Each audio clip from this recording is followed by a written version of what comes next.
Well, a hearty shalom to you. Jeffrey Seif here. Glad I'm here, Bible in hand, because of the grace of God. And I'm glad you're there, that by the grace of God, you happen to be concerned about, I don't want to say what I'm all about, but you're interested in looking at what this is all about. And thank you for letting me be your tour guide in the greatest story ever told. I'm in the book of Acts, chapter 9. I want to look in verses 10 through 20 today. Last time out here, we observed the Lord got a hold of a guy finally named Saul, radically transformed him, knocked him off his horse, really immobilized him. But he needed some help to become what he was to become. If you look in verse 10, there's a fella named Ananias, and the Lord calls his name, and he says, "Here I am, Lord." Lord beckons him to do something, and he rises to the occasion immediately. By the way, the word immediately, I believe, is used 42 times in the Gospel of Mark. Acting immediately. When the Lord looks to get your attention to do something, you need to do it immediately. Just go for it. People procrastinate, and that's not the way. If God calls you, surrender. If he beckons you, move. Ananias, he said, "Hineni, here I am, Lord." And then he gave him instructions in verse 11. Get up and go to the street named Straight, and there you're going to run into such and such a person, etc. There's a divine appointment in response to some stimuli, in response to which, when he got the message, he got up and he went immediately. I want you to hear me on that. If the Lord prompts you to do it, do it. What would have happened if he didn't, you know? Now, he did have some objections to it. He was told to go, there's a guy named Saul there, and the Lord says that you need to minister to him, and understandably. Ananias in verse 13 says, "You know, boss, I've heard about this guy. You know, he's been jamming up believers, causing a lot of harm. And everyone's running from him and worried about him. And now, let me get this straight. You want me to go talk to him?" Didn't make a lot of sense. In verse 15, the Lord said, "Go." Said it again. "For he is a choice instrument to carry my name before nations and kings and Bnei Israel, the sons of Israel." He who looked like a problem carried potential and possibility.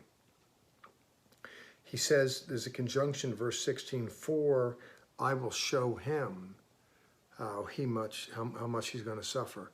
And Ananias said, "Listen, this guy's caused a lot of suffering." And he said, "Look, you go, this is an instrument, and talk about suffering. He's going to have to bear some of it himself." Now, there's a few things in here that are beautiful, and I've already landed it, I think. That is, when the Lord beckons you to do something, do it. It might seem unreasonable. Do it. If you're beckoned to do it, go for it. Reach for it. Don't delay in the matter. It might not seem to make a lot of sense. I remember here this disciple didn't want to take on this assignment. I had come to know the Lord, and I had backslidden. I drifted away. I was at a bar, met some friends, and we went to this guy's apartment. And we were smoking dope. We were high as a kite. There's a knock on the door. And all of a sudden, this guy comes in. He's got a Bible under his arm, and, "Hey, what are you guys doing?" And I thought, what an idiot. All you have to do is inhale. You can figure it out. You know, we're high as a kite, smoking a lot of dope. And I proceeded to ridicule him, to make fun of him. Of course, I believed everything he was saying, and I knew what he was doing. And I believed it all myself. I just drifted away from it, but I was giving him a hard time. I was an antagonist, but he graciously bore the insults. And, you know, I've never seen him since. I left that event, that party, never apologized to him for the hurling insults toward him, but I remember I left and I got down on my knees in my apartment. I says, "Lord, what am I doing?" I mean, I remember the guy's name. It was Vince. I says, "You know, here I'm making fun of him, but I know what he's all about and believe it. I just wasn't living it." I would imagine from Vince's perspective, it looked like a really tough assignment. Probably didn't want to do it. Who wants to be ridiculed? Who wants to go through all that? But he did it. He bore it up, and the Lord bore fruit out of it. Now, I'm no Paul the Apostle. I'm no great by any stretch. I have not left an imprint on biblical history like the man did that I'm reading about here. I've endeavored best I can. Well, I don't even say the best I can, but I've endeavored to serve my generation with the gospel. But the reason why I'm in the game serving is because I had an Ananias that kind of was a stimulation to kind of get me the right direction. He got up and went. And him getting up and going got me up and going. And that's what happens here. The Lord miraculously is working in Paul's life, but he sends a man to disciple him, to instruct him, to pray with him, to lay hands on him. And the guy was willing to go do it. The guy had to deal with some anxiety, roll the dice against an uncertain future.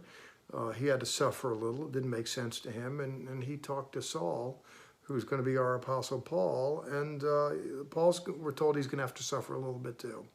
You know, it seems like the Lord prompts.